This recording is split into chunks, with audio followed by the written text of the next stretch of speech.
Hi everyone, welcome back to my channel. For those of you who are new, hi, I'm Zoe, and I'll be heading to Princeton next fall. I make lots of high school and college content to help you all with scholarships, interviews, standardized testing, college applications, and much more. So if you'd like to keep up with my journey to college and find out how I was accepted to MIT, Brown, Princeton, Penn, USC, UC Berkeley, UCLA, Johns Hopkins, and many other universities, all while earning over $1 million in merit scholarships, please hit that subscribe button and turn on notifications. I'll be making tons of content in these next few weeks or months while I'm in quarantine, so be sure to stay tuned. And as always, please let me know in the comments below if you have any video suggestions, ideas, questions, comments, or anything else you'd like to share. In today's video, I'm going to be telling you guys about how I studied for the SAT and got a near perfect score.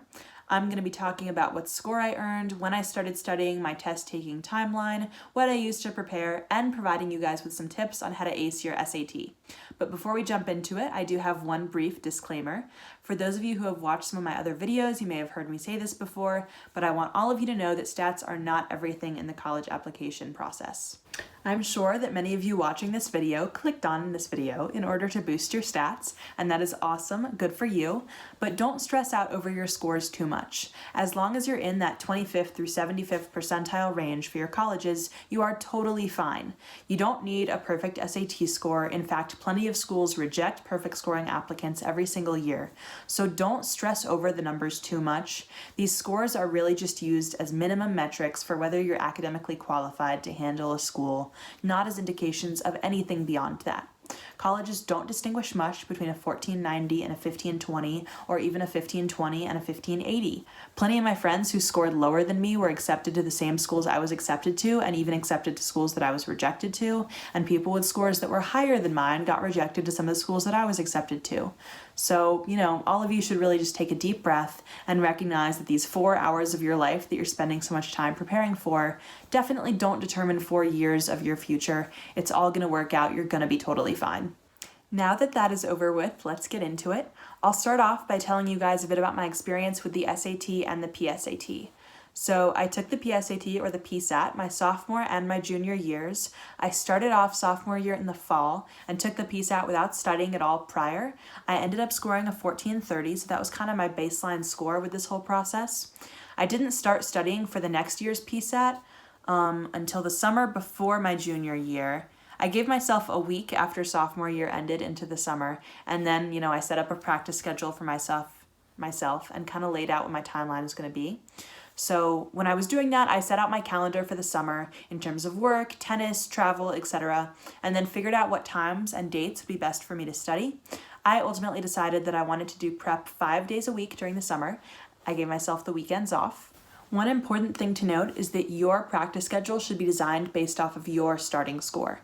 Use your PSAT as a barometer for what needs to be done in terms of your preparation for the SAT. If you start off in the 14 or even 1500s on your PSAT, you probably don't need a ton of studying to bring your score up to the range that you want it to be in. Maybe like 2 to 4 days a week would be enough for you.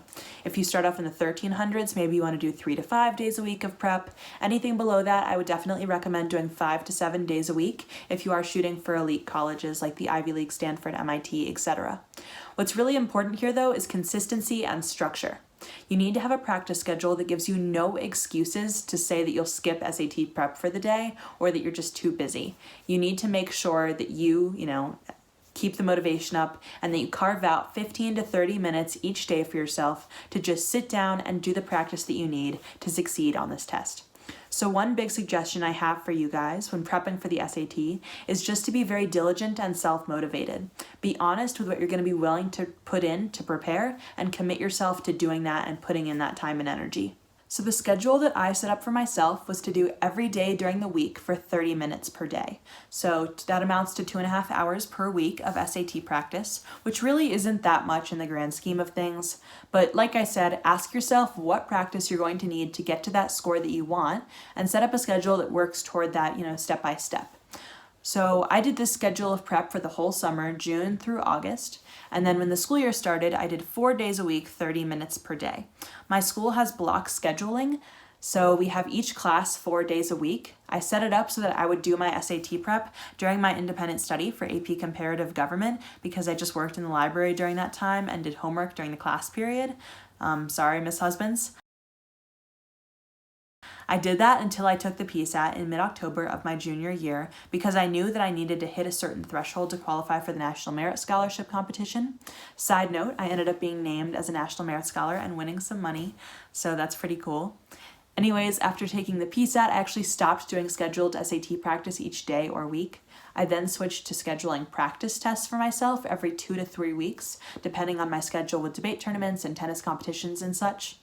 I think I did 2 practice tests in January, 1 in February, 2 in March, and 1 in April, the week before I took the SAT. Now, I wasn't totally happy with the score that I got in April. I really wanted to hit the 75th percentile score for my top choice schools so that I could be a highly competitive applicant for admissions come fall. So I ended up actually retaking the SAT in June of my junior year. So in 2019, I procrastinated my SAT prep a little bit on that one. I only started prepping 2 weeks before that exam. But just to give you guys an idea of what my schedule looked like for that prep, the weekend before I took a full-length practice test and I practiced sections throughout the week of my test date. So I'd do like an English and math section on Monday, and then I'd switch to like a grammar section with a math no calc section on Tuesday, etc. I ended up scoring a 1570 on that test in June, and then I said goodbye to the SAT forever at that point. Woo! As far as how I prepared for the SAT, I exclusively used Khan Academy. SolCon, please sponsor me. I'd recommend Khan Academy to everyone for prep. It is completely free. You can connect your Khan Academy account to College Board after you've taken the PSAT, and it gives you a really complete analysis of your strengths and weaknesses on the test, and then specifically tailors their practice materials to the skills that you need help with that are measured on the SAT. What's really nice about Khan Academy's SAT prep program is their practice materials are super individualized, so you can see exactly what skills you need to work on and what you've already covered. They give you over 50 different reading and writing skills and 40 math skills to work on, and then they show you a barometer with each skill that measures your strength in the topic based on your PSAT score, or if you haven't yet taken the PSAT, based on a diagnostic test that they administer online.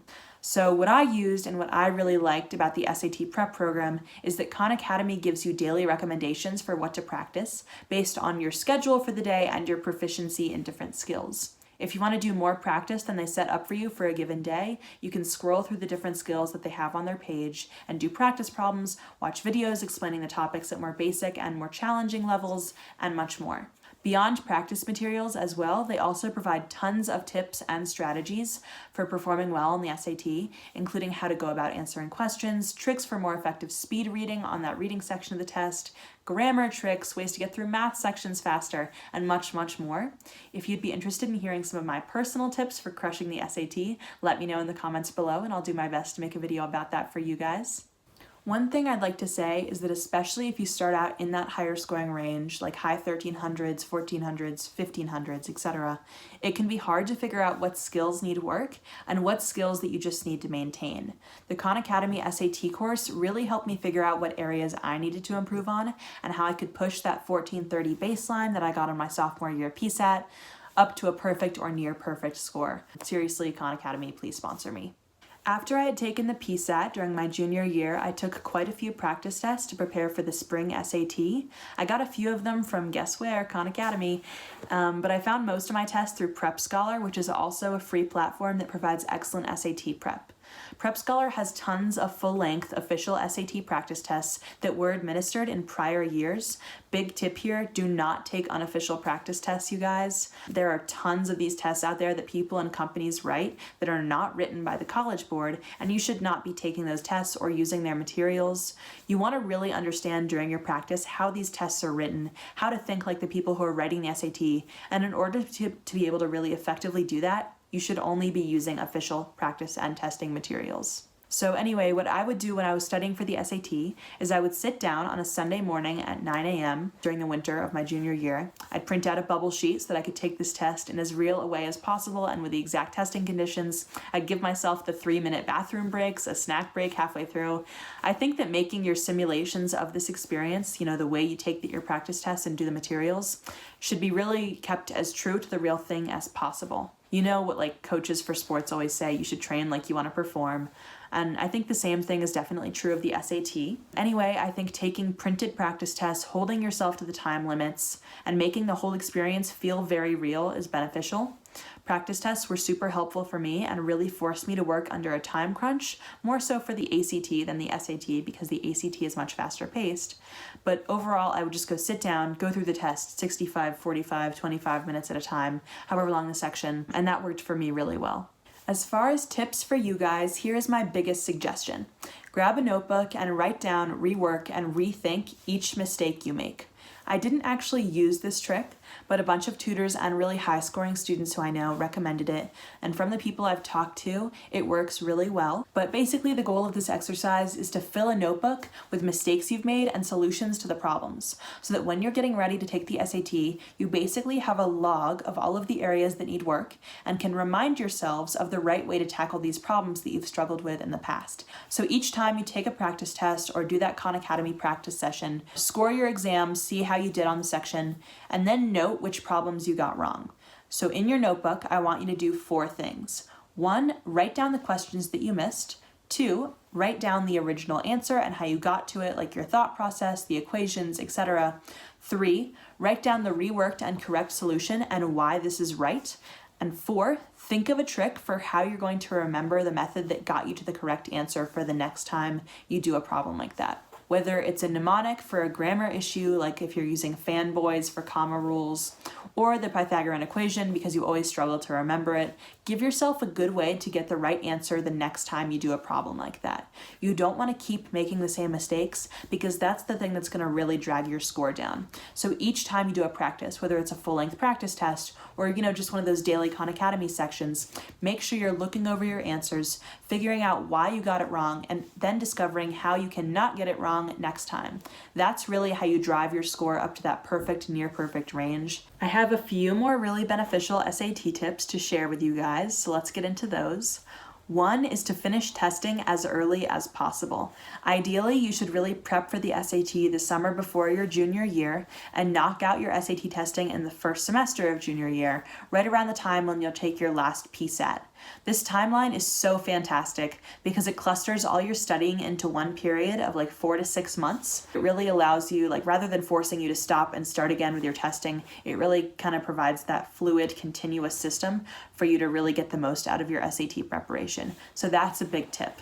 Second, stick to a consistent schedule with your practice. I know I talked about this earlier, but you really need to book like 15, 30, 45 minutes a day and put that time slot in your calendar or agenda and dedicate it every day to prepping for the SAT. Set a strict schedule for yourself, and the most important thing is really keeping to it. Even if it's one of those days when you just don't feel like you can look at an SAT math problem or can't bear to read another reading passage, and I know that there will be plenty of those days and they're not fun, but during those times, you really need to force yourself to commit to do what you've set out to do. It really will pay off in the end. So even though it's really challenging, it's boring, it's annoying to have to do that, you really should do it in order to get the most out of your practice, to maximize your chances into getting into an elite school, and to kind of do what's best for future you. Third and finally, relax a few days leading up to the test. Your cram session on Friday night before your 8 a.m. test the next morning isn't going to help you, it is going to hurt you. The nights leading up to the test, just give yourself time to let all the information soak in. Take some deep breaths, relax, meditate, get some exercise, do whatever you like to do that kind of lets out some endorphins and keeps you feeling good. And just let your mind work its magic. There is no point in studying the night before your test date or even 2 nights before your test date. Just chill out, recognize you're going to be okay, it's all going to work out. This test doesn't even mean that much. You're going to be fine. Okay guys, that is how I scored a 1570 on the SAT and how you can achieve a perfect or near perfect score on the SAT. If you liked these tips or thought that this was helpful, please give this video a thumbs up and subscribe to see some of my future videos. Let me know in the comments if you have any suggestions for future content, questions for me, or anything else you'd like to share. As always, if you don't feel comfortable asking your question or making the comment in public, DM me on Instagram at Zoe Simon with 3 N's. I'll put it right there. But I do my best to get back to you guys with a response or a video, however you reach out to me, and I'll continue to do that. Good luck to you all on the SAT. I'll send out 1600s vibes, and I'll see you all next time. Bye.